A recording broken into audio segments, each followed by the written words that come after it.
시청자 여러분 안녕하십니까. 2월 28일 화요일 뉴스가 있는 저녁 시작하겠습니다. 이런저런 긴급 뉴스가 많은 오후였습니다. 전남 완도에서 실종된 조윤아 일가족 3명이 탔었던 차량이 수색 일주일 만에 완도의 바닷속에서 발견됐습니다. 조양 가족의 휴대전화 신호가 마지막으로 잡혔던 선착장 인근 바다여서 조양 일가족의 행방과 실종 경위에 관한 의문이 풀릴지 관심이 모아지고 있습니다. 그런가 하면 검찰이 이명박 전 대통령의 형 집행정지 신청을 받아들였다는 소식도 속보로 들어왔는데요. 이 전 대통령은 아직 형기가 많이 남았지만 건강 악화로 지난주부터 병원에 입원한 상태죠. 앞으로 어떻게 되는 건지 조금 뒤에 알아보겠습니다.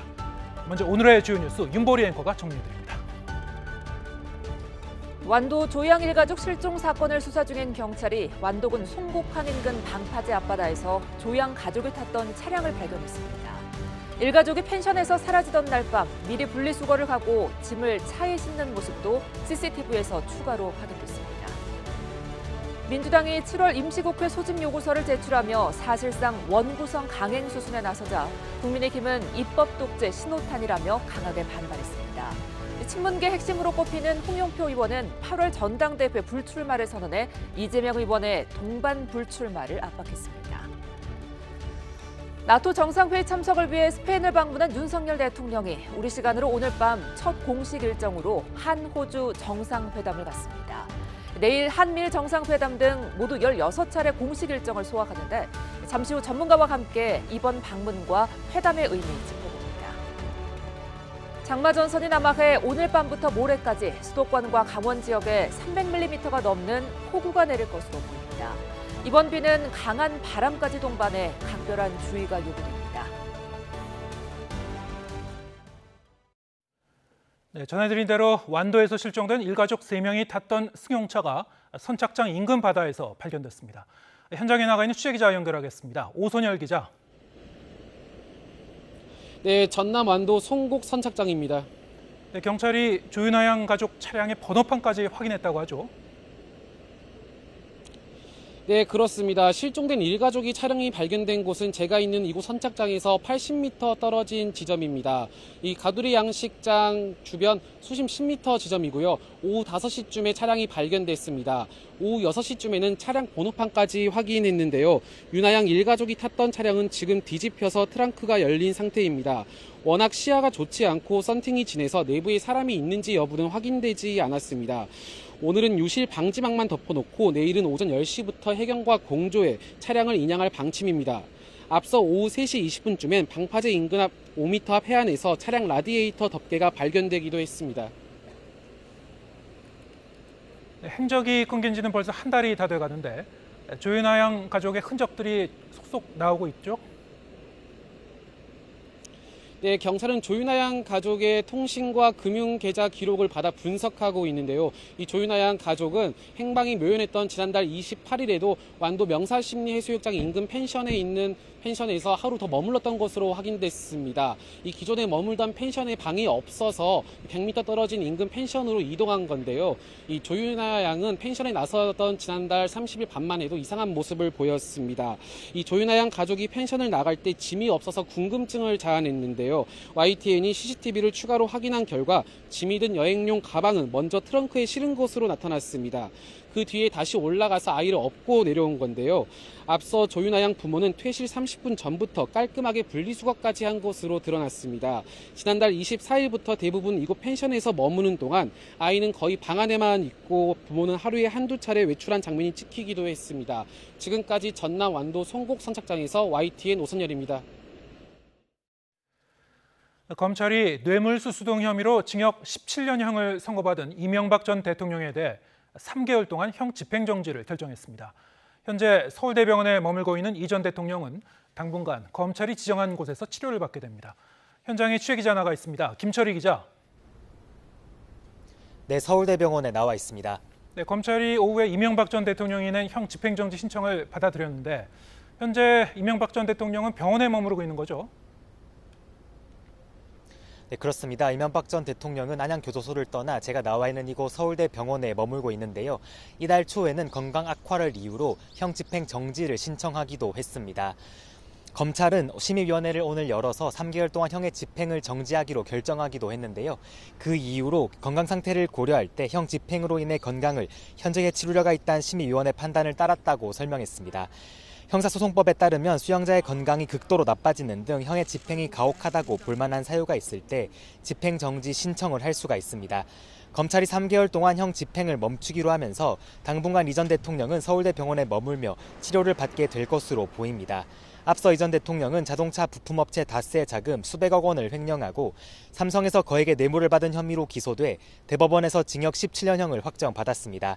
지난 2018년 3월 구속 수감된 뒤 석방과 수감을 반복해왔는데 확정된 형기를 모두 채우려면 95살이 되는 2036년에 만기 출소하게 됩니다. 하지만 오늘 석 달간 형 집행정지 결정이 내려지면서 이후 광복절 사면 논의까지 이어질 전망인데요. 광복절 특사 논의에는 이 전 대통령뿐 아니라 핵심 야권 인사와 주요 기업인을 포함하는 방안 등도 거론되고 있어 한동안 논란이 이어질 전망입니다. 지금까지 서울대병원 앞에서 YTN 김철입니다. 공군 성폭력 피해자 고 이해람 중사 사망 사건 수사를 맡은 특별검사팀이 공군 본부를 비롯한 군 기관들을 동시다발적으로 압수수색했습니다.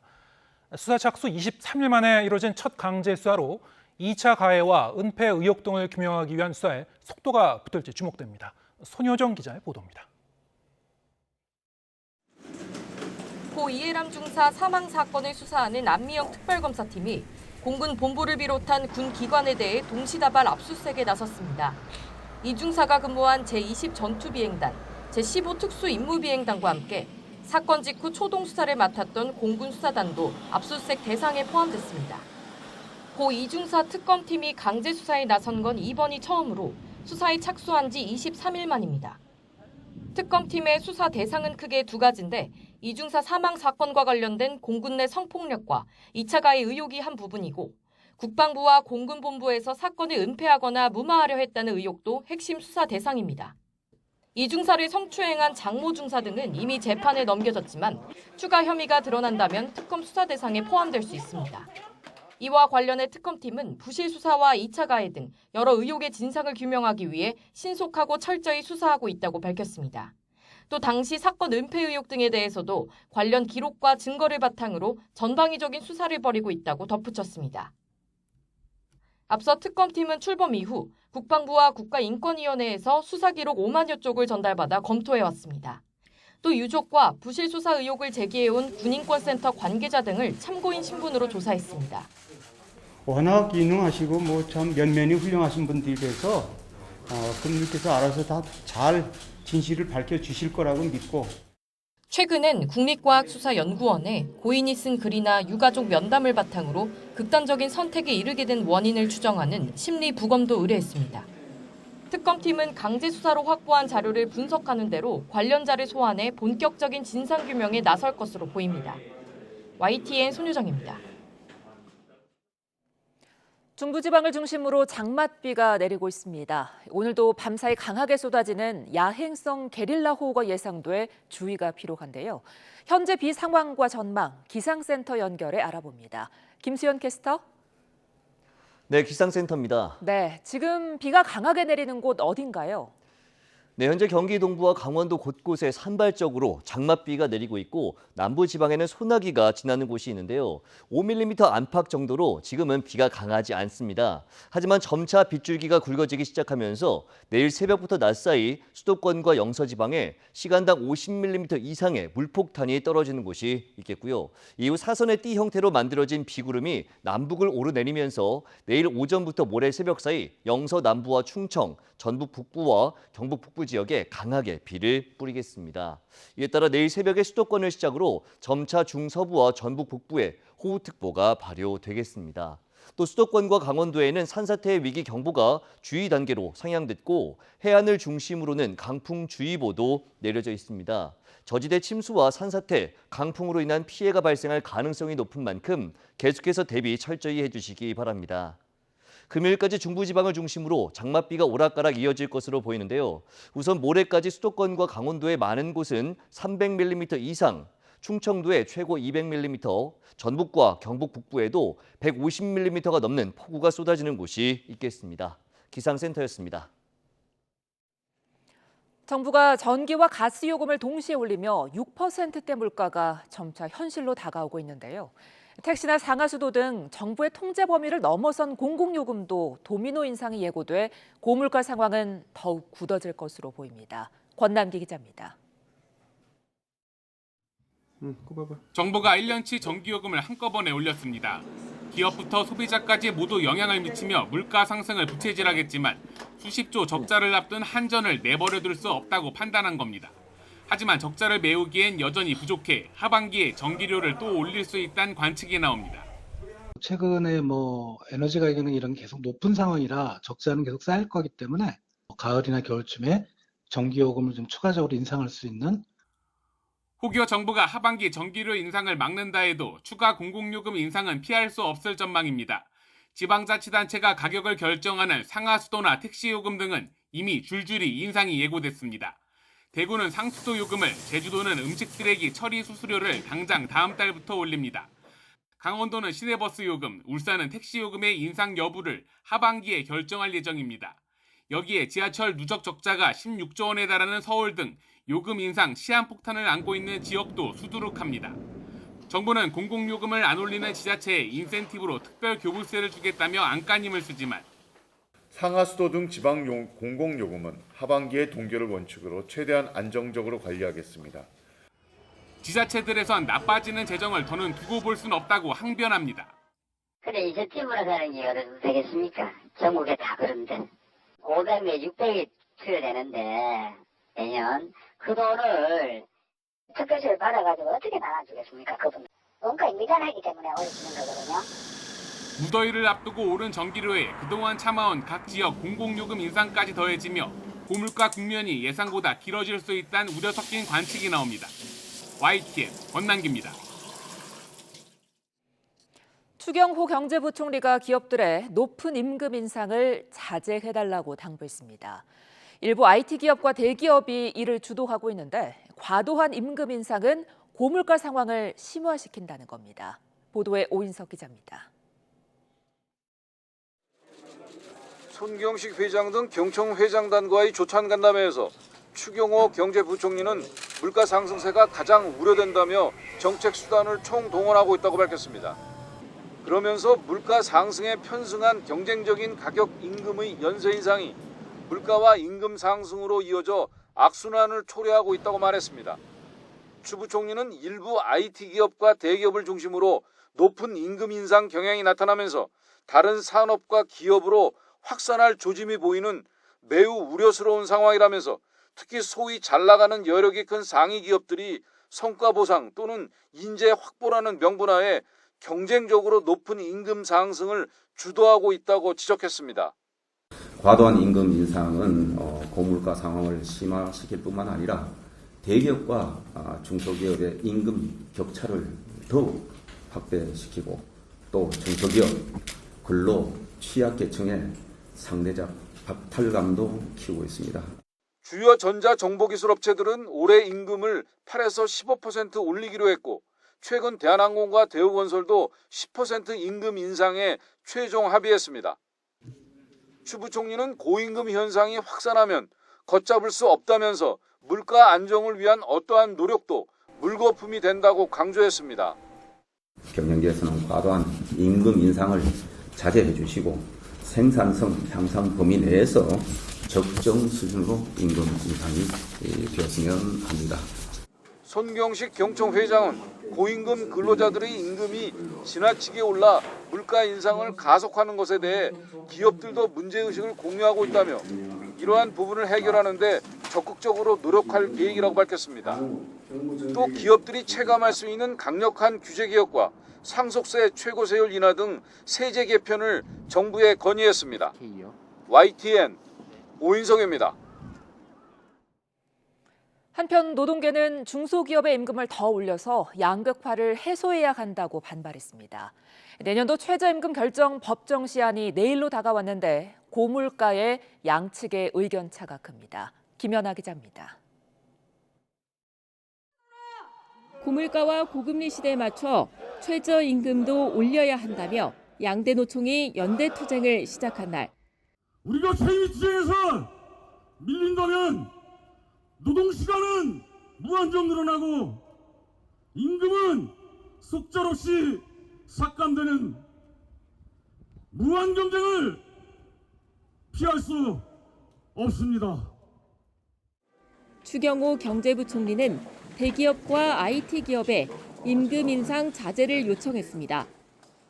우리 경제 어려움을 감안해서 경영계에서는 과도한 임금 인상을 자제해 주시고 생산성 향상 범위 내에서 적정 수준으로 임금 인상이 되었으면 합니다. 노동계는 정부가 임금 문제는 모두 노사에 맡긴다더니 시장 원리에 따라 임금 올리는 것에는 개입하느냐고 꼬집었습니다.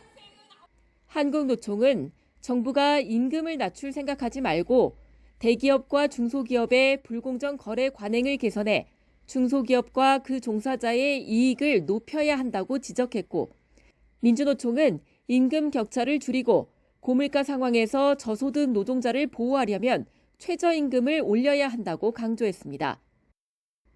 고물가 속 임금을 바라보는 노사정의 시각이 첨예하게 갈린 가운데 최저임금위는 법정 시한을 코앞에 두고 진통을 거듭하고 있습니다.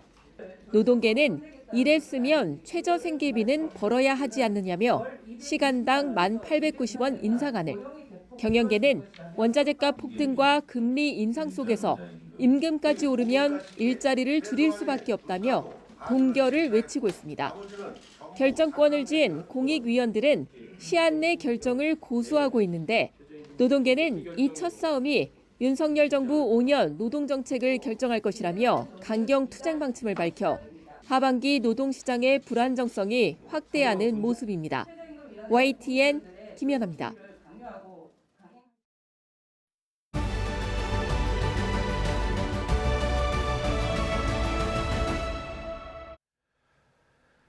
취임 후 첫 해외 방문에 나선 윤석열 대통령과 김건희 여사가 한국 시각으로 오늘 새벽 스페인 마드리드에 도착했습니다. 비행기 안에서 취재진과 즉석 질의응답을 가졌는데 김 여사도 취재진 앞에 등장하기도 했습니다. 스페인에서 박소정 기자의 보도입니다. 스페인 시각으로 밤 9시 반쯤 석양이 남아있는 하늘 아래 공군 1호기가 바라하스 국제공항에 내려앉았습니다. 윤 대통령 부부는 손을 꼭 잡고 트랩을 내려와 환영하러 나온 인사들과 악수를 나눈 뒤 곧 호텔로 향했습니다. 착륙 전 윤 대통령은 1호기에서 취재진이 앉은 좌석을 돌며 인사를 건넸습니다. 대통령실 현관에서 진행하던 도어 스태핑 대신 기내에서 즉석 질의응답도 진행했습니다. 나토 회의를 앞둔 마음가짐을 묻자 특별한 소감은 없다고 답한 윤 대통령은 양자 또는 다자 회담에 대해선 각각 짧게 이루어져 간단한 현안만 논의하게 될 것이라고 언급했습니다. 다자 회담이 짧게 있어가지고 길게는 못합니다. 얼굴이나 익히고 간단한 현안들이나 좀 서로 확인하고 이제 다음에 다시 또 보자. 긴 비행 시간 동안 무엇을 했느냐는 물음에는 이렇게 답했습니다. 프리미어 축구하고 유로컵이잖아요. 그거를 보고 책 좀 보고 그랬습니다. 김건희 여사도 깜짝 등장했습니다. 할 말씀 하시지. 한 말씀 해주세요. 그래.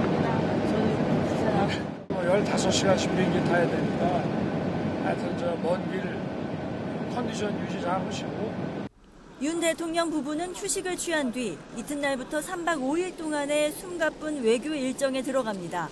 한국 시각으로 오늘 밤 10시 50분 호주 총리와의 정상회담이 첫 공식 일정입니다. 관심을 끄는 한미일 정상회담은 현지 시간 29일 오후, 우리 시간으로는 29일 밤늦게 열립니다. 다자 외교 대비 무대에 나서는 윤 대통령이 각국 정상과의 만남에서 어떤 인상을 남길지 또 어떤 성과를 낼지 관심입니다. 스페인 마드리드에서 YTN 박소정입니다. 네, 그러면 이번에 윤석열 대통령의 나토 정상회의 참석의 의미는 무엇인지 우정엽 세종연구소 연구위원과 함께 자세히 짚어보겠습니다. 자, 어서 오세요. 안녕하세요. 네. 통상 이제 이 나토 하면은 이 지역 안보 기구로 많이 여겨지곤 했었는데 이번에는 이제 우리나라를 비롯해서 이제 아시아 태평양 국가들이 이제 초청국으로 참석을 하게 된단 말이죠. 자, 어떤 의미가 있는 건가요? 말씀하신 대로 이제 나토 북대서양 조약기구는 이제 북유럽 국가들을 구소련의 위협으로부터 이제 보호하고자 하는 동맹의 형태로 시작이 됐습니다. 네. 그렇기 때문에 그 동맹의 목적이나 아니면 지리적인 범위에 있어서 이제 한정적일 수밖에 없었는데 네. 이 글로벌 안보 환경이 이제 점점 복잡해지고 특히 이제 러시아와 중국이라는 국가들의 행위가 이 나토를 지탱하고 있는 자유민주주의라고 하는 가치를 이제 위협한다고 느끼게 되면서 이 나토의 지리적 범위, 그다음에 의제의 범위라는 것이 계속해서 확대되고 있는 상황이었습니다. 특히 이제 러시아의 우크라이나 침공으로 이제 촉발된 상황과 그러한 러시아를 지지하는 중국의 입장, 뭐 이러한 것들이 이번에 나토 회원국들로 하여금 아시아 태평양 지역에 있는 국가, 특히 우리나라를 포함해서 같이 앞으로의 나토의 비전을 논의하는 것이 필요한 상황이다라고 느끼게 한 것 같고요. 그러한 차원에서 한국을 초청했고 한국도 국제사회의 역할을 마다하지 않을 뿐만 아니라 우리의 국력에 걸맞는 역할을 해야겠다라는 생각 때문에 참석한 것으로 생각이 됩니다. 네. 그러니까 이제 미국과 유럽 국가들이 이제 주축이 됐었던 이제 나토가 아시아 태평양 국가하고도 이제 연계가 되는 그런 상황이고 이게 이제 지난해와 올해 뭐 이렇게 계속 지금 계속되고 있는 어떤 중요한 어떤 흐름이군요. 그러니까 러시아는 이제 어떤 글로벌적인 영향력을 행사한다기보다는 네. 과거 구소련의 어떤 행태에서 이제 벗어나는, 그러니까 이념을 기반으로 한 위협으로부터 이제 벗어나고자 하는 모습을 이제 충분히 보여주지 못했고 그것이 이제 올해 우크라이나 침공으로 드러난 것이고요. 러시아는 경제력을 바탕으로 해서 계속해서 비시장적인 경제 행위를 통해 영향력을 확대하는데 그것이 이제 다른 국가들의 주권 및 이익에 침해가 될 소지가 있다. 그러니까 유럽 국가들에게 직접적인 안보 위협을 현재 가하고 있지는 않지만 중국이라는 존재 자체의 글로벌 영향력으로 인해서 잠재적으로 유럽 국가에 위협이 될 소지가 있다라는 인식이 많이 커졌습니다. 네. 그래서 원래 이제 북대서양 조약기구는 말 그대로 대서양을 가운데 두고 미국과 유럽 국가들이 안보를 논의하는 모임이었는데 이것이 점점 범위가 커지게 되면서 태평양 지역에 있는 국가들까지 포함을 하게 된 것이죠. 네. 그러니까 이제 중국과 러시아는 서로 더 이제 밀착해가는 그런 분위기고 여기에 대해서 이제 미국은 유럽과 아시아 태평양을 이제 연계해서 견제해가는 그런 커다란 어떤 이런 양측의 이제 어떤 구도 싸움이라고 보면 되겠군요. 그러니까 네, 미국 자체도 이제 인도 태평양 전략이 보여주듯이 이제 대서양을 비롯해서 네. 인도 태평양 지역의 어떤 안보적인 강화를 꾀하고 있지만 유럽 국가들 역시 작년에 많은 국가들이 자체의 인도 태평양 전략을 펼치고 있는 만큼 네. 이것이 단순히 미국 한 국가의 주도라기보다는 새로운 외교 안보 환경의 변화에 따른 자유민주주의 세계 국가들의 어떤 대응적인 측면이라고 볼 수 있겠습니다. 네. 그럼 어떻게 보면 이제 외교적 격변기라고 할 수도 있는데 윤석열 대통령이 이제 이번에 이제 스페인에서 사흘 동안 외교 일정을 보면은 한 16개 일정 정도 된다고 하고요. 다자 회담도 있지만 이 양자 회담도 굉장히 많은 것 같습니다. 어떤 점이 가장 중요한 포인트라고 할 수 있을까요? 이번에 이제 윤석열 대통령은 물론 지난 한미 정상회담이 있었지만 네. 다자 회의 무대에 이제 처음으로 이제 선을 보이는 자리고 네. 또 이 나토 회의라는 것에 아직까지 이 아시아 국가 특히 뭐 우리나라는 참석한 적이 없었기 때문에 네. 과연 우리나라는 어떠한 인식을 가지고 있는지를 이 나토 회원국들은 물론 이번에 참여하고 있는 호주 아시아 태평양 국가들과 인식을 나눌 수 있는 좋은 계기가 될 것으로 보입니다. 네. 그래서 정상들 차원에서 어떠한 합의가 지금 중요하다기보다는 어떠한 세계 문제에 대한 인식을 공유하고 있고 또 주요 현안들을 확인을 하면서 이러한 문제들을 다음에 어떠한 방향으로 진행시키는 것이 좋겠다라는 정도의 아마 양자회담이 될 것 같고요. 이 다자회담에서는 이제 우리나라가 지향하는 우리나라의 위치 그리고 세계 질서가 나가야 할 방향에 대해서 윤석열 대통령이 가지고 있는 철학을 다른 회원국들 그다음에 참여국들의 정상들과 공유할 것으로 보입니다. 네. 강력 양자회담 같은 경우에는 좀 회담 시간은 좀 짧다고 합니다만 그래도 이후에 또 이어지는 추후 다른 회담으로 이어지는 어떤 그런 의미들이 좀 있을 것 같고요. 지금 말씀하신 대로. 자, 그런데 이제 이번에 윤석열 대통령이 이제 이 나토 정상회의에서 한 3분 정도 또 연설하는 기회가 있죠. 네, 어떤 점을 강조할 걸로 보시나요? 뭐 짧은 연설 시간이라면 연설 시간일 수 있지만 네. 윤석열 대통령이 많은 정상들을 앞에 두고 본인과 앞으로 대한민국이 나가야 할 방향을 직접적으로 이야기한다는 데 의미가 있겠습니다. 네. 오늘 이제 대통령실에서 이제 이야기한 것을 보면 자유와 가치를 지키는 이 연대의 중요성을 대통령이 강조할 것으로 보이는데요. 이러한 것은 자유와 가치를 자유민주주의를 지키는 이러한 질서 유지에 많은 국가들이 힘을 보태야만 지금까지의 안전과 번영을 가능하게 했던 그러한 질서가 앞으로도 유지되고 더 심화될 수 있다라는 측면에서 우리의 국익과도 매우 일치하는 바가 크다고 볼 수 있겠습니다. 네. 이번 이제 나토 정상회의에서는 이제 12년 만에 나토가 이제 새로운 전략 개념을 이제 밝힌다고 하는데 어떤 내용이 담길 걸로 전망하시는지요? 보통 이제 10년마다 네. 나토가 이제 새로운 전략 개념을 이제 발표하고 있는데 네. 지난 2010년과 올해 2022년 사이에 그럼 어떠한 요인들이 이 나토 회원국들로 하여금 안보 인식을 다르게 했느냐 뭐 이런 것들을 좀 살펴볼 필요가 있겠습니다. 네. 특히 이제 2014년에 이제 러시아의 크림반도 병합이 있었고 또 올해 이제 러시아의 우크라이나 침공이 있었습니다. 예.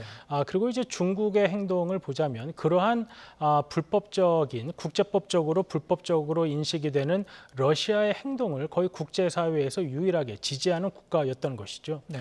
그렇기 때문에 이제 세계가 긴밀하게 연결되어 있는 상황, 그러니까 단순히 북유럽과 인도태평양 지역이라고 지리적으로 완전히 분리할 수 없는 이 공간 내에서 이러한 두 거대 국가들, 강대국들의 움직임이 자유민주주의 국가들로서는 안보적 위협으로 받아들일 수밖에 없는 것이고요. 네. 그리고 이 국가들이 사용하는 방식, 그다음에 또 신흥 안보적인 이슈, 예를 들어 뭐 팬데믹이라든지 아니면 사이버라든지 이러한 여러 가지 이슈들이 이 안보 환경을 더욱 복잡하게 만들고 있기 때문에 이번 2022년에 발표될 새로운 전략 개념은 과연 이 러시아와 중국을 앞으로 어떻게 대할 것인가, 그다음에 신흥 안보 이슈, 예를 들어 기후변화, 전염병, 그다음에 뭐 사이버, 뭐 이러한 이슈들에 있어서는 앞으로 어떠한 대응을 할 것인가. 왜냐하면 기존의 전통적인 안보와는 달리 이것이 과연 어디서 시작되고 어디서부터 이걸 갈등으로 봐야 하는지 여러 가지 고민이 있을 수밖에 없기 때문에 이러한 전략적인 개념에 대한 새로운 논의가 이번에 좀 정착이 된다고 볼 수 있겠습니다. 예. 지금 그 전반적인 분위기를 보면은 이게 나토 정상회의 그 직전에는 이제 G7 정상회의가 열렸고요. 미국은 이제 G7 정상회의, 나토 정상회의 이렇게 이어지면서 아까 말씀하신 러시아나 중국에 대한 어떤 그 견제의 의미도 이제 담아서 이제 진행하고 있는 셈이고, 거의 같은 이 시기에 중국 같은 경우에는 이제 브리스 정상회의를 열었죠. 브리스 정상회의에는 이제 개도국까지 참여시켜서 좀 확대된 형태로 또 이렇게 진행을 했다고 하는데. 양쪽이 이제 뭐랄까요, 이 세 과시 뭐 이런 기싸움 뭐 이런 느낌도 좀 듭니다. 자, 이런 분위기에서 한국의 대통령이 나토 정상회의에 이제 참석했다는 것 자체가 일단 러시아나 중국 측을 좀 자극할 가능성도 없지 않아 보이고요. 앞으로 이제 우리 외교에도 뭐랄까요, 대중 외교에 좀 부담이 될 소지도 좀 있을 것 같은데 어떻게 보시는지요? 이번에 이제 윤석열 대통령이 이제 한국을 대표해서 나토 정상회의에 참석한 것은 네. 이 러시아와 중국이라는 두 국가를 배격하거나 아니면 국제사회에서 고립시키기 위한 전략을 논의하러 간 것이 아닙니다. 네. 다만 러시아와 같은 국가가 이제 국제 규범을 어기고 이제 우크라이나를 침공한 행위는 러시아를 직접적으로 국제사회에서 고립시키기 위한 목적이 아닌다고 하더라도 우리가 그 행동을 규탄하거나 아니면 바로잡기 위한 노력을 해야 할 필요는 있는 것이죠. 더군다나 이제 중국 같은 경우에는 그러한 러시아의 행위를 지지했고 또 많은 국가들이 구조적인 위협, 그러니까 현재 직접적인 군사적인 위협은 아니라고 하더라도 미래의 국제사회의 질서에 위협을 줄 수 있는 요인이라고 판단을 하고 있는 만큼 그러한 요인이 실제로 발생되지 않도록 국제사회에 힘을 모으는데 한국이 역할을 하는 것이지 이 두 국가를 직접적으로 배격 배격한다거나 이 두 국가의 관계를 끊겠다는 것은 전혀 아니기 때문에 앞으로 이 두 국가로부터의 반발이 있다고 한다면 우리도 이제 이 두 국가들과 충분한 논의를 거쳐서 우리의 목적이 그 두 국가를 배격하는 것은 절대 아니다라는 점을 인식시켜야 될 필요가 있을 것 같습니다. 네, 상당히 좀 신중하고 전략적인 접근이 필요하겠군요. 네, 그렇습니다. 네, 지금 이번 스페인 일정에서 한미일 정상회의가 열리죠. 지금 내일 열리는 걸로 되어 있는데 4년 9개월 만에 열린다고 해요. 시간은 한 30분 정도 잡혀 있다고 하니까 긴 회담은 아닙니다만 어떤 의미를 저희가 기대할 수 있을까요? 말씀하신 대로 이 한미일 정상회담이 사실 모이기가 참 힘들었습니다. 네. 그동안 코로나도 있었지만 삼국 정상 간 그리고 삼국 정부 간 여러 문제에 관한 인식 차이가 삼국 정상이 모이기 힘들게 만들었었는데요. 네. 지난 6월 6월 샹그릴라 회담 때 싱가포르에서 삼국 국방장관이 모여서 삼국이 당면하고 있는 북한의 핵과 미사일 문제에 대해서 논의한 적은 있습니다. 이번에 회담 의제가 어느 정도까지 포함이 될지는 아직 알려져 있지 않지만 일단 기본적으로는 삼국 정상이 지금 나날이 고도화되고 있는 북한의 미사일 문제와 그리고 또 앞으로 발생할 가능성이 높은 북한의 핵실험에 대한 대응 같은 면에 있어서 삼국이 어떻게 공조를 하고 또 안보 대응을 할 것인가를 논의할 것으로 보이고요. 이번에 시간이 길진 않지만 이번 삼국 정상회담을 계기로 삼아서 앞으로 삼국의 안보 협력이 더욱더 강화되길 기대하는 그러한 전망이 많이 나오고 있는 상황입니다. 네, 조만간 이제 7차 북핵 실험 좀 예상되고 있기 때문에 그런 점에서도 이제 이 삼국 간의 이 안보 대응 공조 방안 좀 논의될 걸로 좀 기대를 하고 그리고 이제 성과를 예상해 보겠습니다. 그런가 하면 이제 한일 정상회담은 열리는가 했는데 결국 이제 무산이 되는 그 분위기죠. 일본이 이제 다음 달에 참의원 선거를 앞두고 있는데 그 점이 좀 많이 작용한 것 같아요.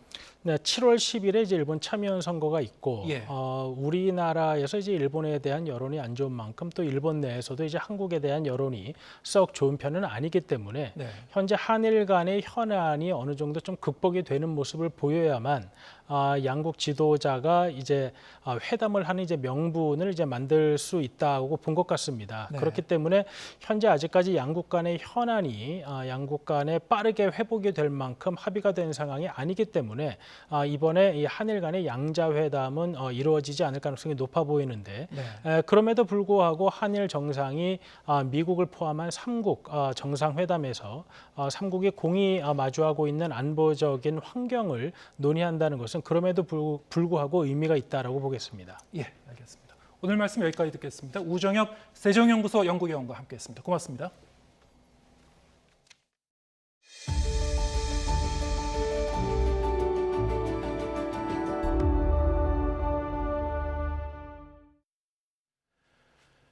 더불어민주당이 7월 임시국회 소집을 요구하면서 사실상 원구성 강행 수순에 나섰습니다. 사실상 의장단 단독 선출까지 밀어붙일 수 있는데 국민의힘은 입법 독재 신호탄이라면서 강하게 반발하고 있습니다. 엄윤주 기자의 보도입니다. 더불어민주당은 소속 의원 170명 전원 명의로 7월 임시국회 소집 요구서를 제출했습니다. 법제사법위원장을 여당에 양보하는 대신 사법개혁 특위에 참여하라는 제안을 국민의힘이 끝내 거절하자 단독으로 후반기 국회를 열겠다는 겁니다. 어떤 양보도 없이 철벽같이 고집만 피고 있는 국민의힘은 역대 어느 여당도 보여주지 않은 국회 정상화를 의도적으로 가로막는 새 기록을 쓰는 중입니다.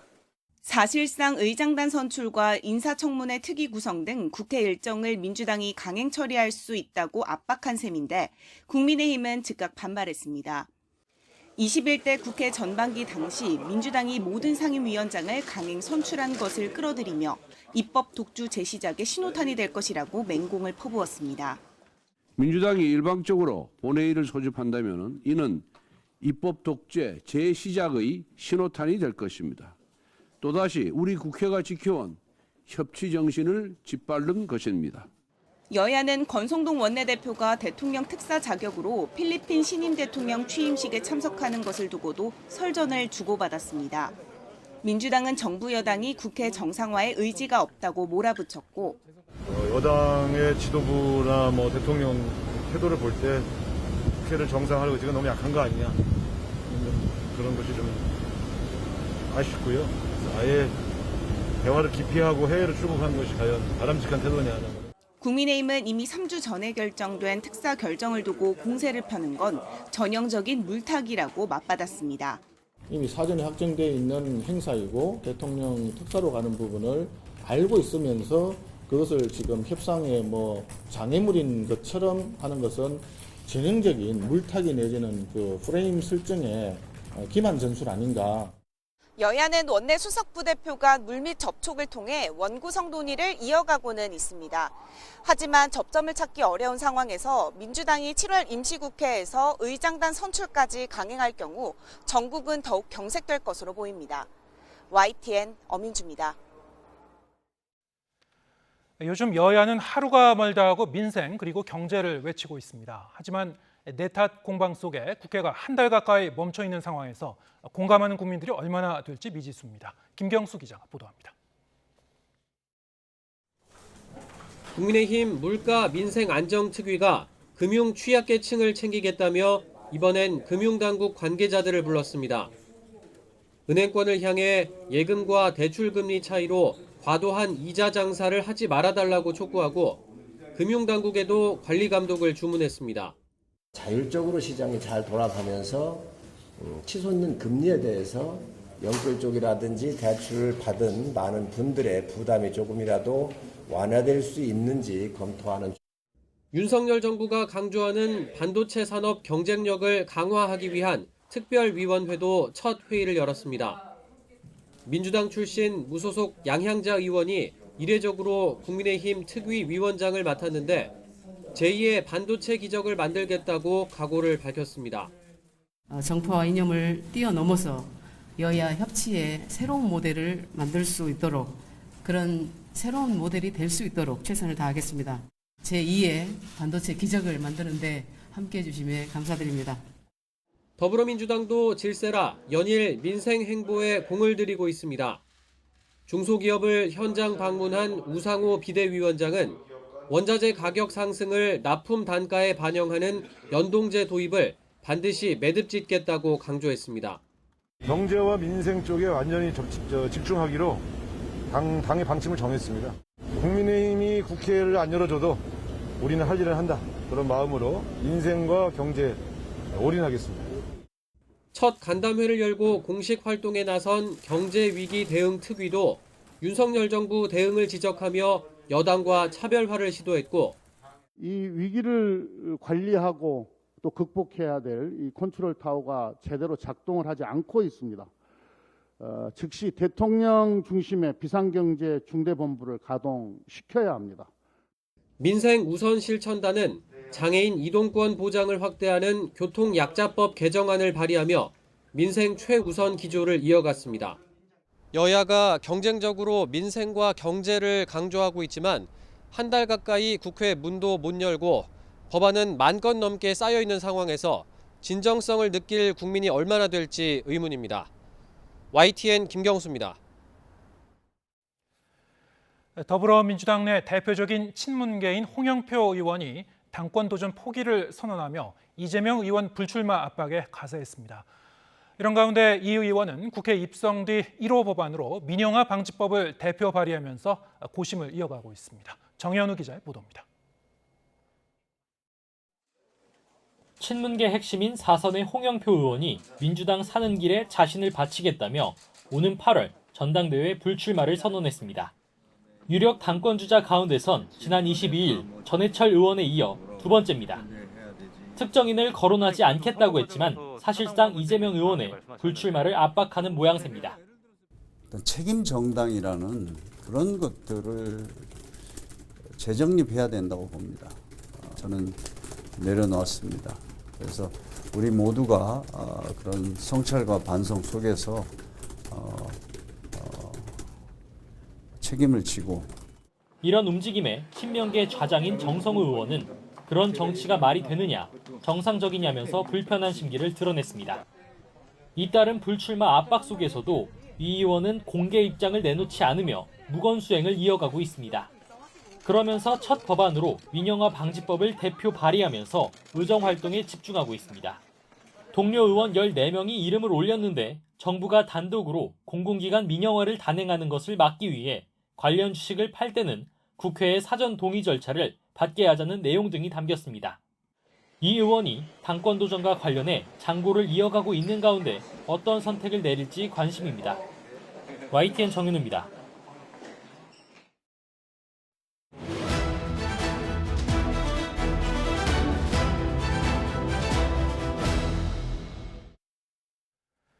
네, 오늘 민주당이 7월 임시국회 소집 요구서를 단독으로 제출하면서 국회 원구성을 둘러싼 여야 충돌이 격화하고 있죠. 정치가 있는 저녁 정관은에서 김성환 시사평론가와 함께 오늘의 정치권 소식 짚어보겠습니다. 자, 어서 오세요. 네, 안녕하세요. 네, 민주당은 지금 이제 7월 임시국회 단독으로 열겠다. 단독 원구성 수순으로 지금 가는 듯한 그런 모습인데 어떻게 보시는지요? 이 전략이 좀 통할 걸로 보십니까? 통하고 안 통하고의 문제가 아니라 그럴 네. 수밖에 없는 상황이 됐다 이렇게 봐야 될 것 같은데요. 예. 그만큼 뭐 국민들이 민생 그리고 경제 위기에 대한 생각들이 굉장히 많고 국회가 지금 제 역할을 못하고 있다고 하는 비판 여론이 굉장히 높지 않습니까? 네. 근데 국회 다수당을 민주당이 차지하고 있기 때문에 어찌 됐든 간에 민주당에 대한 비판으로 돌아올 가능성이 있다 이렇게 민주당은 보는 것 같아요. 네. 근데 저는 민주당을 항상 보면서 느끼지만 항상 한 타이밍씩 느려요. 그러니까 그런 말이 있거든요. 그러니까 사람은 스토리에, 이야기에 현혹된다 이런 말이 있어요. 네. 그러니까 민주당이 어떤 명분을 갖고 움직인다 하더라도 이야기를 만들어가는 방식이어야 하거든요. 그래야 국민들이 그 뭔가의 논리에 대해서 설득력을 갖게 되는, 그러니까 이해를 하게 된단 말이에요. 지방선거 마치고 난 다음에 제가 국회 원구성 문제 얘기 나왔을 때 질문하셨을 때 네. 어느 쪽이 더 다급하느냐에 따라 달렸다, 원구성 협상에 달려있다 이런 말씀을 제가 드린 적이 있는데요. 예. 민주당이 일단 선거 패배를 했잖아요. 그러면 일단은 거기에 대해서 민주당이 좀 더 낮은 자세를 취했어야 할 필요가 있거든요. 그러니까 민주당이 먼저 법사위원장 그럼 국민의힘이 해라 라고 내려놓고 이전에도 우리가 약속했으니 가져가라 이러면서 최소한 그러고 난 다음에 국민의힘에 그래도 성의 표시는 해야 되는 거 아니냐, 협상이라는 것도 있으니까 이렇게 나왔으면 훨씬 유리한 국면을 만들었을 텐데 지금 항상 뒤로 밀리고 난 다음에 국민들의 여론이 나빠지고 난 다음에 민주당이 뭔가를 하는 모양을 취하는, 이러고 나니까 여론은 여론대로 안 좋아지고 그리고 국회 지형 안에서도 뭔가 움직일 수 있는 운신의 폭이 좁아지는 이런 현상이 반복되는 거 아닌가 싶은데요. 그러니까 결과적으로 보면 국민의힘도 집권 여당이잖아요. 네. 그러니까 국회 원구성 민주당 마음대로 한다고 비판만 할 때는 아니거든요. 말로만 정치하면 안 되잖아요. 그러니까 그런 비판을 충분히 받을 수 있는 상황인데도 민주당이 그런 유리한 국면을 만들지 못하고 있다. 이런 거는 좀 비판받을 부분이 아닐까. 민주당이 뒤늦게 국회 소집 요구서 제출하고 7월 임시국회를 통해서 의장단을 단독으로 선출한다 하더라도 그렇게 썩 여론이 호의적일 것 같지는 않다. 이런 생각은 듭니다. 이미 민주당도 좀 한 템포 늦었다 이렇게 네. 보시는 거고요. 지금 여야가 이제 팽팽히 이렇게 맞서고 있는데 이번 주에 이제 권성동 원내대표 사실은 이제 여야 협상을 하고 있어야 될 분인데 지금 해외로 나간다고 민주당 쪽에서 이제 굉장히 비난을 하고 있죠. 필리핀에 이제 대통령 특사로 간다고 합니다. 자, 이와 관련해서 이제 각 당의 이제 입장을 직접 들어보고 얘기 계속 이어가 보도록 하겠습니다. 이 비상한 시국에 대통령은 나토행, 여당 원내대표는 필리핀행 비행기에 몸을 싣습니다. 협상의 상대를 무시하는 것도 모자라 아예 대화 자체를 포기한 무책임한 협상농단입니다. 지금은 공항 체크인을 할 때가 아닙니다. 민생 체크인이 우선이고 국회 체크인이 급선무입니다. 자신들이 요구 조건을 수용하지 않으면서 만나자고 그러면은 저쪽에서 쇼하는 거냐라고 비판할 것이고, 그냥 안 만나고 가면은 원내대표가 뭘 했냐, 또 이렇게 비판이 나올 거예요. 그래서 뭐 어느 쪽이든 간에 비판이 나오기 때문에 지금 상황에서는 만나는 것이 의미가 없다, 타결 가능성이 전혀 없기 때문에 만난 자체가 좀 적절치 않다 이렇게 보고 있습니다. 네. 7월 1일 날 이제 돌아온다고 하죠. 권성동 원내대표. 자, 이렇게 되면 이제 이번 주 협상은 이제 물 건너가는 거 아니냐, 뭐 이런 그 전망도 나오고 있는데 어떻게 보십니까? 쉽지는 않아 보입니다. 네. 근데 조금 이상하지 않으세요? 대통령 특사로 간다 하더라도 네. 집권 여당의 원내대표잖아요. 국회 원구성 협상이 있다고 하면 이번에는 나는 안 될 것 같다. 이렇게 해야지 정상 아니에요? 네. 근데 너무 여유 있지 않습니까? 그러니까 국민의힘이 왜 이렇게 여유 있을까? 많은 분들이 아마 궁금하실 것 같은데요. 저는 크게 두 가지 이유 때문이라고 생각하거든요. 첫째로는 어찌됐든 간에 민주당이 국회 의장단을 선출을 하든 간에 네. 민주당 단독으로 뭔가 국회문을 연다고 하면 거기에 따라서 입법 독주라고 하는 프레임을 다시 또 공격할 수 있다라고 하는 그런 게 하나가 있을 것 같고요. 또 네. 하나는 이걸 이제 민주당이 굉장히 주의해서 봐야 될 부분이라고 보는데요. 안 해도 조금 늦어도 좋다. 이런 생각하는 것 같아요. 왜냐하면 국회문 열어서 오히려 국민의힘이 오히려 불리한 상황이다라고 보는 것 같습니다. 왜냐하면요.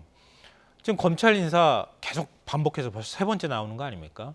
한동훈 법무부 장관 검찰총장 없는 상황에서 법무부 장관이 검찰총장 역할까지 같이 한다는 소리 나오고 있잖아요. 국회문 열면 어떻게 되겠습니까? 당장 장관 호출하지 않겠어요? 네. 그런 부분들 따져 모를 거예요. 이제 부담스러운 상황이 될 수 있고요. 그리고 지금 행안부 역시 마찬가지잖아요. 경찰 통제한다고 하는 얘기도 있고 경찰청장이 김창룡 청장이 사실 거기에 대해서 반발하는 이런 사의 표명을 하는 이런 모습들도 보이고 있단 말이에요. 그것도 역시 행안부 장관 불러가지고 또 여론화하는 작업을 할 수도 있을 겁니다. 그러니까 그런 부분 그리고 또 인사청문회도 마찬가지일 것 같은데요. 그런 면에 있어서 집권 여당으로서 야당이 된 거대 야당인 민주당이 여러 가지 측면에서 괴롭힐 만한 부분들이 많이 있다는 거예요. 그러니까 국민의힘 입장에서는 차라리 지금 시행령을 통해서든 경찰을 통제할 수 있는 기구를 만들거나 이렇게 하는 작업을 다 끝내놓고 난 다음에 국회 문 열어도 괜찮다. 이런 생각을 좀 하는 것 같아요. 그래서 오히려 더 민주당보다 느긋한 것이 아닐까.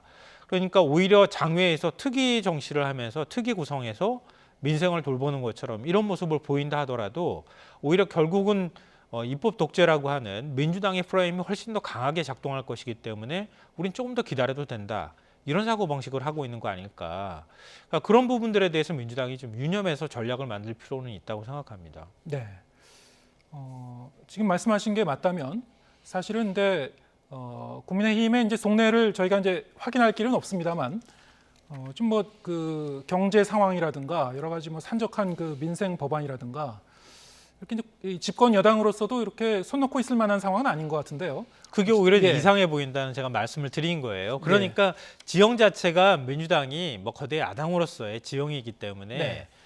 다른 권력은 다 내줬다 하더라도 국회 권력은 민주당이 쥐고 있다고 하는 네. 이런 거는 있을 수 있겠지만 어찌됐든 간에 집권 여당으로서 무한 책임을 져야 하는 것까지 비켜갈 수는 없단 말이에요. 네. 그런 면에 있어서 국민의힘도 적극적으로 민생을 챙기는 모습을 보여야 하는데 지금 여론은 앞서 제가 민주당이 한 타이밍씩 느리다고 말씀드렸던 것처럼 그렇게 국민의힘한테 불리한 상황으로까지만 가지는 않는다는 거예요. 네. 그러니까 그런 부분에 대해서도 국민의힘이 좀 알고 있는 것이 아닐까 그런 생각이 들고요. 아까 제가 말씀드렸던 것처럼 문을 열었을 때 오히려 더 지금 상황에서는 국민의힘이 민주당한테 공격당할 만한 것들이 훨씬 더 많이 있는 상황이기 때문에 조금 더 늦춰서 문을 연다 하더라도 그렇게 나쁠 건 없다. 이런 사고방식을 하고 있을 가능성이 있다는 말씀을 드리는 겁니다. 예, 알겠습니다. 그럼 실제로 이 민주당이 이 7월 1일부터 이제 임시국회를 실제로 단독으로 열 것이냐, 그리고 민주당 입장에서는 원구성이 그때도 안 되면은 인사청문회 그냥 개최를 하겠다 이렇게 얘기는 하고 있는데 실제로 그렇게 될 가능성이 어느 정도 되느냐, 이거는 이제 좀 따져봐야 될 것 같은데요. 지금 교육부 장관 후보자와 이제 보건복지부 장관 후보자의 그 인사청문 보고서 재송부 기한 29일 내일까지라고 하나요? 그러면 이제 사실 법적으로는 이제 대통령이 그 이후에 그냥 임명 강행해도 되는 거거든요.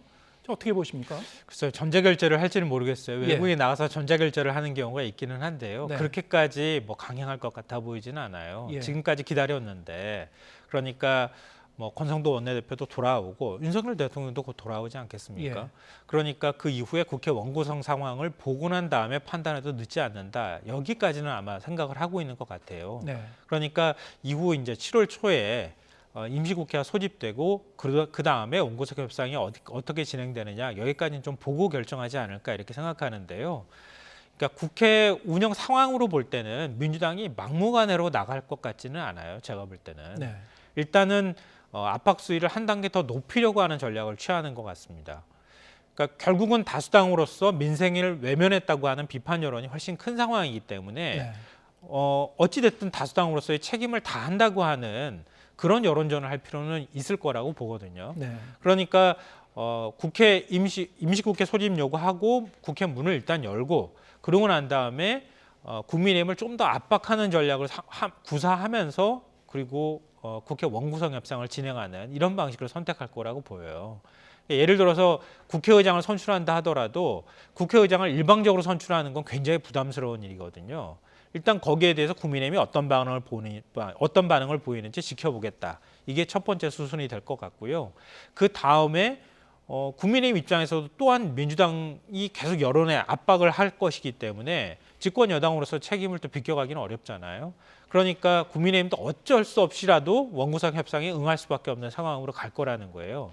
이런 식으로 한 단계 한 단계씩 압박 수위를 높여가는 전략을 취할 가능성이 높아 보이고요.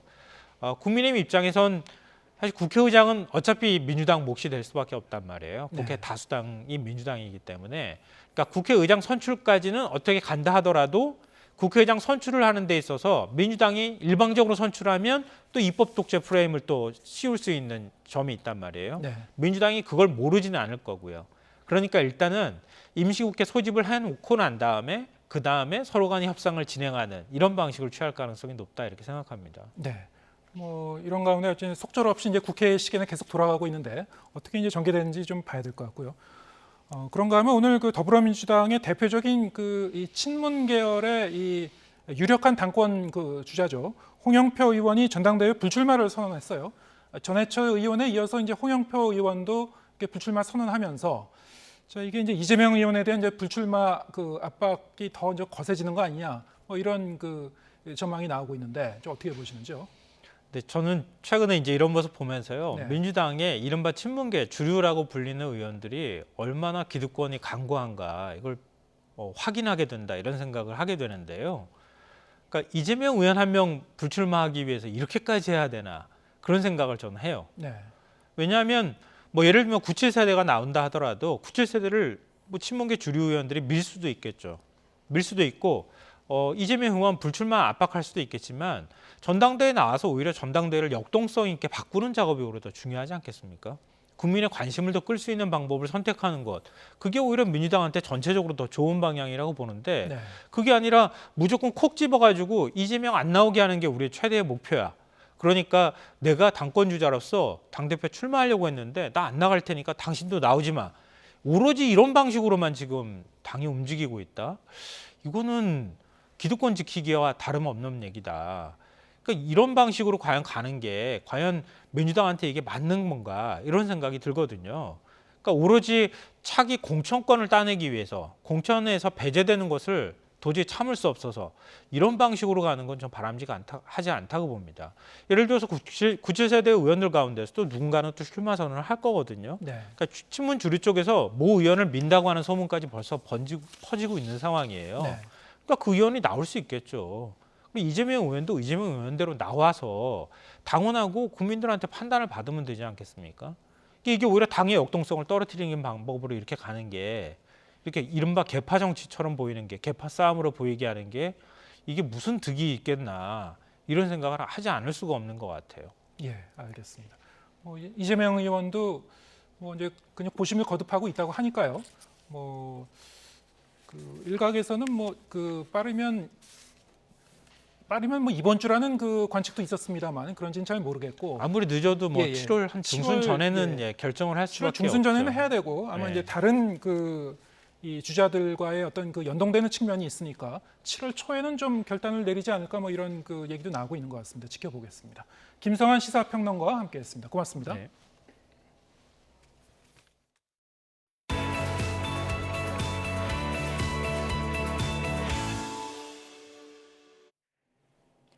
온라인에서 화제가 된 세 가지 소식을 전해드리는 오늘 세 컷. 오늘 첫 소식은 영국 런던 거리에 손흥민 선수가 등장했다는 소식입니다. 실제 손 선수는 아니고 다름 아닌 벽화입니다.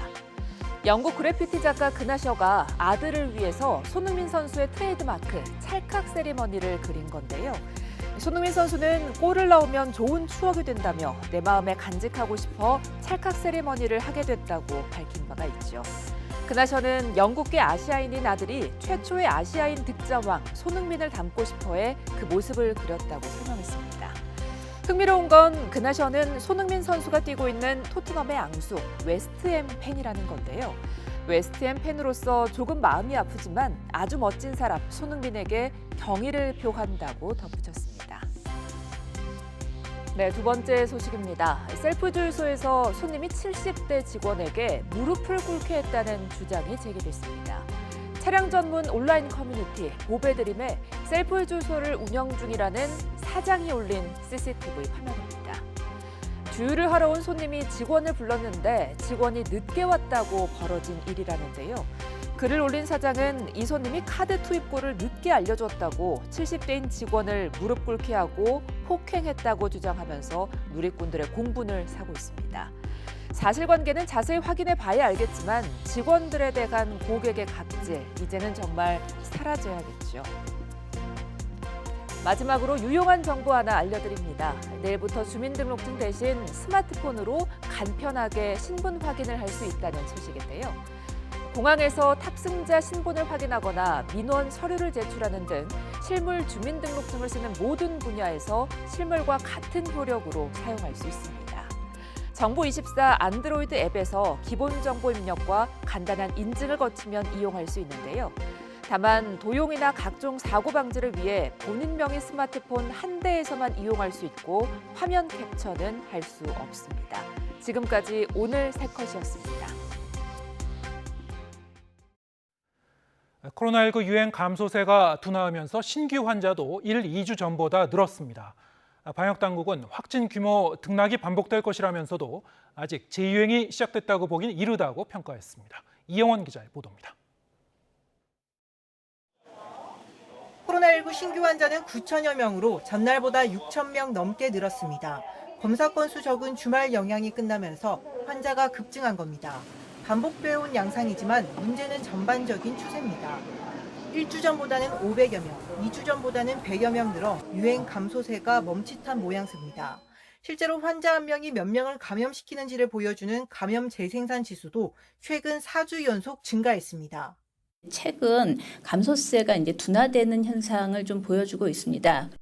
당분간은 아마 현재의 수준에서 다소간 증가 내지는 감소하는 등락을 반복할 것으로. 백신 접종과 자연 감염으로 얻은 면역력이 점점 떨어지면서 확진자 증가 경향이 나타날 수 있다는 겁니다. 특히 최근 해외 입국 관련 방역을 완화해 유입이 늘어난 것도 전반적인 환자 규모를 키우고 있다고 분석했습니다. 국제선 증편이 이제 증가하고 해외 입국객들이 증가하면서 해외 입국 확진자들이 이제 증가하고 있습니다. 큰 우려 상황이 발생하지 않는 한 당분간은 현행 체계를 유지할 계획입니다. 다만 재유행이 시작됐다고 보기에는 아직 이르다고 평가했습니다. 유행 감소세가 한계에 달해 정체되는 상황이 얼마나 갈지 지켜봐야 한다는 겁니다. 방역당국은 앞으로 확진자 추이와 위중증 사망 지표 등을 종합적으로 검토한 뒤 증가세 전환 여부를 판단할 방침입니다. YTN 이영훈입니다. 지난주 원숭이 두창 환자가 국내에서도 처음 발생한 뒤 추가로 확인된 사례는 아직 없습니다. 정부는 추가 확산을 막기 위해서는 환자에 대한 차별이나 낙인이 생겨서는 안 된다고 강조하고 자진 신고 체계를 강화했습니다. 김평정 기자입니다. 원숭이 두창의 잠복기는 무척 길어 21일에 이릅니다. 따라서 외국에서 감염됐더라도 입국 당시엔 증상이 없을 수도 있습니다. 국내 첫 환자도 입국 당시 37도의 미열을 보여 발열 검사로는 가려내지 못했습니다. 이후 방역당국이 입국 시 발열 검사 기준을 기존 37.5도에서 37.3도로 강화하긴 했지만 감염자를 완벽히 찾아내기엔 부족합니다. 감시 강화의 필요성, 그다음에 국민의 불편, 이것을 종합적으로 좀 검토를 해서 발열 강화 온도를 37.3도로 결정했다라는. 따라서 방역당국은 수포성 발진이나 근육통, 무기력증 등의 의심 증상이 생기면 곧바로 신고하고 치료받아야 한다고 거듭 당부했습니다. 출국자와 해외 체류자에게는 원숭이 두창 예방 정보를 문자 메시지로 안내하고 입국 시 검역 정보를 사전 입력하는 시스템에 유증상자 신고 방법을 팝업창으로 한 번 더 알려 자발적 신고를 유도하고 있습니다. 방역당국은 자진 신고를 이끌기 위해서는 확진자에 대한 개인정보 유출이나 차별, 낙인이 발생하지 않아야 한다고 강조했습니다. 감염병 환자에 대한 편견과 사회적 낙인은 자발적 신고가 중요한 감염병의 발생 초기에 의심 환자를 숨게 만들어서 감염병 피해를 더욱 키울 수 있습니다. 세계보건기구도 원숭이 두창과 관련해 사회적 낙인 방지에 최대의 노력을 기울여야 한다고 권고했습니다. 국내 첫 원숭이 두창 확진자는 안정적인 상태로 증상에 따른 처방 위주로 치료받고 있습니다. 현재까지 이 확진자로 인한 추가 전파나 접촉자의 의심 증상 발현은 나오지 않았습니다. YTN 김평정입니다.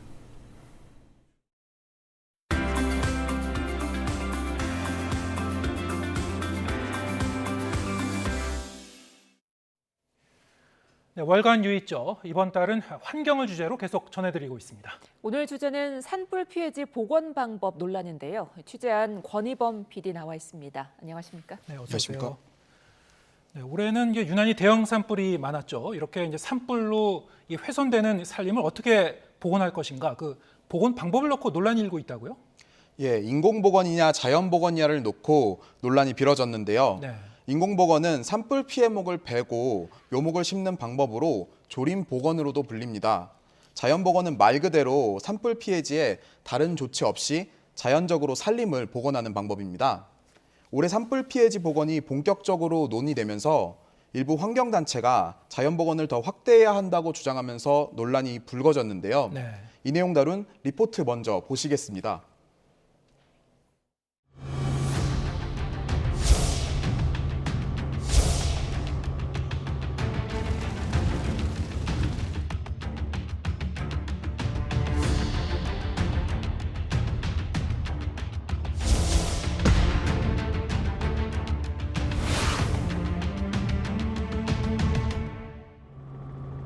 지난 1996년과 2000년 산불 피해를 입은 강원도 고성군 주광면의 산림입니다.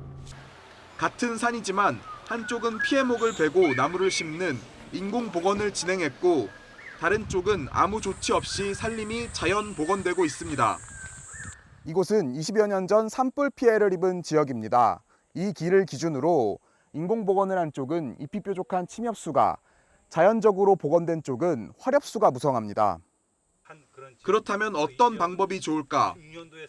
복원 방법에 대한 오랜 논쟁은 올해 발생한 동해안 대형 산불 이후에도 계속되고 있습니다. 먼저 자연 복원을 선호하는 환경단체와 전문가들은 꼭 인공복원이 필요한 지역이 아니면 자연 복원이 우선돼야 한다는 주장입니다. 생태계 조성에 더 좋고 굳이 예산을 쓸 필요도 없기 때문입니다. 이곳은 지난 3월 산불이 난 경북 울진군의 한 야산입니다.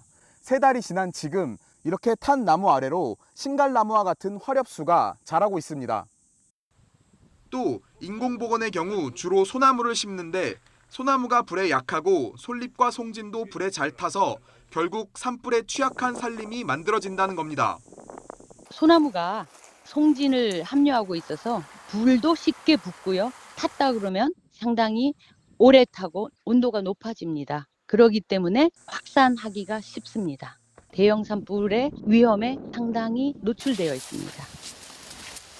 산림청은 자연복원의 장점을 인정하지만 현실적으로 인공복원도 병행해야 한다는 입장입니다. 원하는 목재를 비교적 빠르게 얻을 수 있는 건 인공복원의 장점입니다. 또 피해 지역이 사유림일 경우 당장 경제성을 우선하는 지주의 의견을 반영할 수밖에 없다는 겁니다. 쉽게 결론이 나지 않자 산림청은 지난 4월부터 주민과 환경단체, 학계로 구성된 산불 피해 지역 복원을 위한 협의체를 구성해 연말까지 답을 찾기로 했습니다. 자연 복원으로 된 지역들은 안정성이 커지는 숲이 형성이 되면서 토양 유실을 막을 수가 있고 생물 종양성이 커지는 숲이 숲으로 발달합니다. 대신 인공조림 자체는 우리가 원하는 목재를 얻을 수 있는 그런 숲으로 만든다는 방법의 차이가 있는 거가 될 수 있겠죠. 꺼진 불도 다시 보는 산불 조심과 진화만큼 훼손된 산림도 다시 보고 꼼꼼히 살펴 복원 방향과 방법을 정하는 일이 더욱 중요한 시점입니다. YTN 권희범입니다. 네, 리포트를 보니까 산불빛 피해가 참 컸다는 게 새삼 다시 한번 느껴지는데요. 실제로 현장에 가서 직접 보니까 어떻던가요? 예, 강원도 고성부터 강릉, 경북 울진까지 대형 산불 피해지를 직접 살펴봤는데요. 산 전체가 불에 타고 나무를 만졌을 때 손에 재가 묻는 등 피해 흔적이 남아있는 곳이 많았습니다. 동시에 그런 상황에서도 새로운 싹이 돋아나 자라는 식물을 보면서 자연의 회복력을 느끼기도 했습니다. 네, 뭐 리포트에서도 봤습니다만 이제 석 달 전에 산불이 난 곳인데 벌써부터 이제 나무가 다시 자라나고 있는 그런 모습, 이제 이 자연의 생명력 이제 다시 한번 확인하게 되는데, 그렇다면 이런 그 자연 복원이냐 아니면은 인공 조림이냐, 자, 이 논란은 사실 그 논란이 벌어진 지가 꽤 된 거죠. 예, 맞습니다. 산불 피해지 복원 방법에 관한 논란이 처음 시작된 것은 20여 년 전으로 거슬러 올라가는데요. 네. 지난 1996년 고성 산불 이후, 그리고 올해 발생한 동해안 산불 이전까지 국내 최대 규모 산불이었던 2000년 동해안 산불 직후 복원 방안을 놓고 논란이 벌어졌습니다. 네. 당시 총 176명의 전문가가 참여한 조사와 연구가 이루어졌고, 이를 바탕으로 전체 피해 면적 중 약 51.5%는 인공복원을, 48.5%는 자연복원을 추진했습니다. 앞서 리포트에서 보신 강원도 고성의 연구지도 당시에 조성된 지역인데요. 이후 오랜 시간이 지났지만 올해 발생한 초대형 산불 이후 다시 논란이 불거졌습니다. 일부 환경단체가 산림청에 인공복원을 위한 대규모 벌채 문제를 지적하고 자연복원을 확대할 것을 요구했는데요. 환경단체는 자연적으로 복원이 가능한 산림은 막대한 예산을 들여 벌채 후 나무를 심을 필요가 없고 환경적으로도 좋지 않다는 주장입니다. 이에 산림청은 올해 발생한 산불의 경우 다양한 이해 당사자가 참여하는 협의체를 구성해 적절한 복원 방법을 정하겠다는 입장입니다. 네, 뭐 쉽지 않아 보이는 문제인데 정말 다각도의 논의가 필요할 것 같습니다. 내일도 오늘에 이어서 산불 피해지 복원과 관련된 보도가 이어진다고 하던데요. 어떤 내용입니까? 예, 내일은 앞서 말한 산불 피해지의 벌채 문제를 다루려고 합니다. 올해 발생한 산불 피해지에서도 실제로 대규모 벌채가 이뤄지고 있었는데요. 대부분 사유림에서는 인공복원을 위한 벌채가 이뤄지는데, 이는 산주인이 산불 피해를 보상받을 방법이 벌채 후 인공조림뿐이기 때문입니다. 저희 취재진이 직접 산불 피해지 벌채 현장을 방문해 상황을 확인해봤습니다. 네, 오늘은 여기까지 듣겠습니다. 수고했습니다. 감사합니다.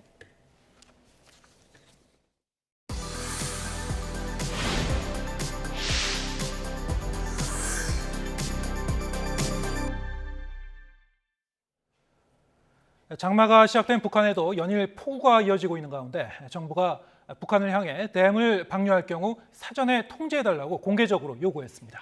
정부가 통신선이 아닌 언론을 통해 먼저 입장을 밝힌 건 폭우로 인해 북한 측에 일시적인 기술적 문제가 발생했기 때문으로 보입니다. 한현희 기자입니다. 평양 시내에 거센 바람과 함께 비가 쏟아집니다. 나무 밑동은 이미 불어난 강물에 잠겼습니다. 북한 지역 장마는 지난 25일부터 본격적으로 시작됐는데 오는 30일까지 많은 양의 폭우가 이어질 거란 예보입니다.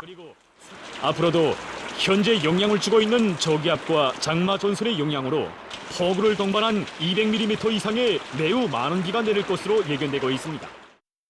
북한 지역에 폭우가 예보되면서 우리 전방 지역에도 비상이 걸렸습니다.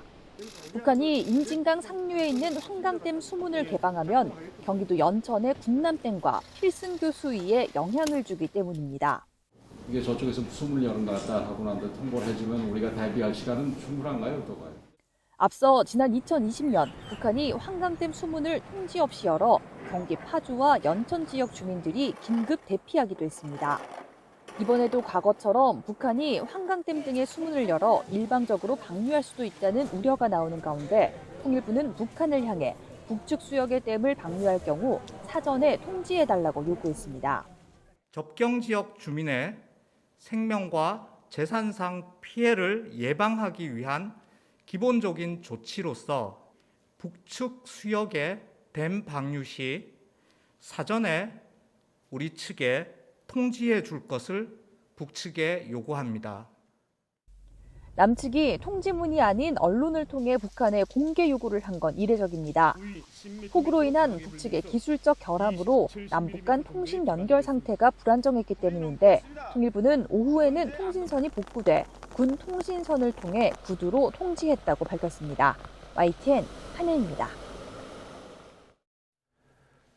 멕시코와 국경을 맞대고 있는 미국 텍사스주 남부에서 주차된 대형 트레일러 안에서 시신 46구가 발견됐습니다. 미국으로 밀입국하려던 사람들로 추정되는데 국경에서의 비극이 계속되고 있습니다. 김원배 기자입니다.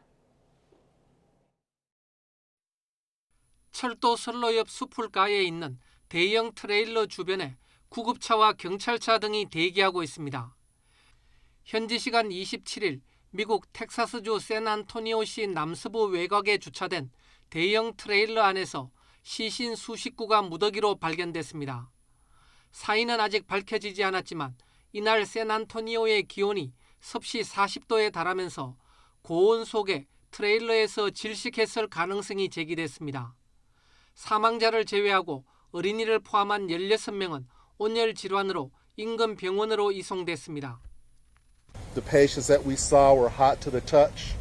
They were suffering from heat stroke, heat exhaustion, no signs of water in the vehicle. It was a refrigerated tractor trailer, but there was no visible working AC unit on that rig. 현지 경찰서장은 이들이 미국으로 밀입국하려던 이주자로 추정된다며 정확한 신원을 확인 중이라고 밝혔습니다. 샌안토니오는 멕시코와 맞닿은 텍사스주 남부에 있습니다. 출입국을 관리하는 미국 국토안보부가 조사에 착수했습니다. 경찰은 3명을 연행하고 인신매매와의 연관성도 들여다보고 있습니다. It's tragic. You know, there are that we know of 46 individuals who are no longer with us, who had families, who were likely trying to find a better life. 한 경찰관은 현지 언론에 트레일러 안에 있던 사람이 100명은 되는 것 같다고 말했습니다. 뉴욕타임스 등 외신은 이번 사건이 최근 수년 이래 멕시코에서 미국으로 넘어오는 이민자와 관련해 최악의 사망 사건 중 하나라고 설명했습니다. YTN 김원배입니다. 반러시아 전선을 구축한 주요 7개국 G7 정상회의가 열렸지만 러시아는 보란듯이 우크라이나의 민간인 시설을 무차별 폭격했습니다. 러시아군의 미사일이 떨어진 한 쇼핑몰에는 폭격 당시 쇼핑객 1000여 명이 건물에 있었습니다. 보도에 이상순 기자입니다. 현지 시간 27일 우크라이나 중부 크레멘추크시의 한 대형 쇼핑센터에 미사일이 떨어졌습니다.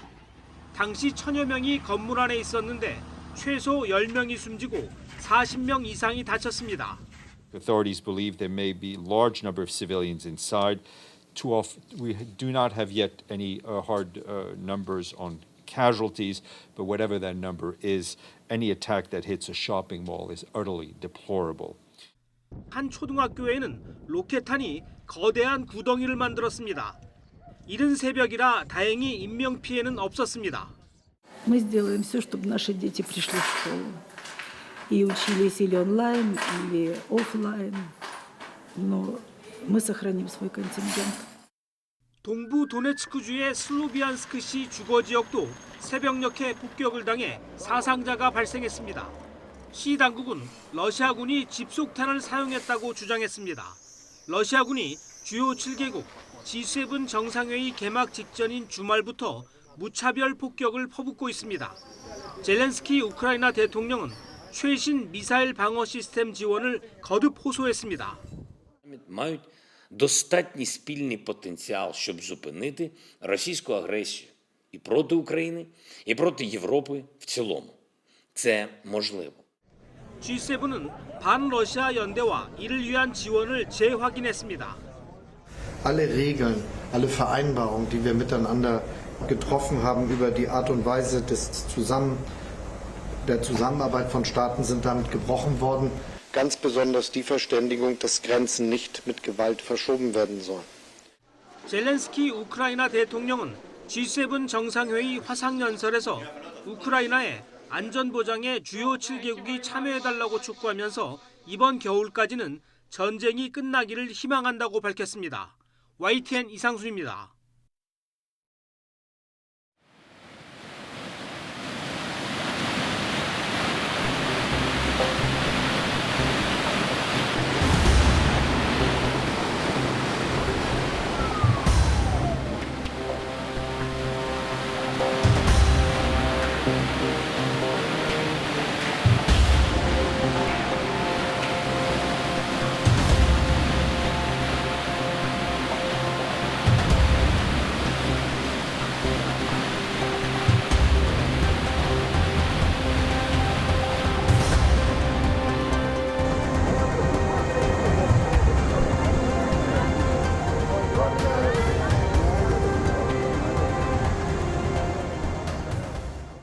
네, 오늘 뉴스가 있는 저녁은 여기서 인사드리겠습니다. 저희는 내일 저녁 7시에 다시 찾아뵙겠습니다. 함께해 주신 여러분 고맙습니다.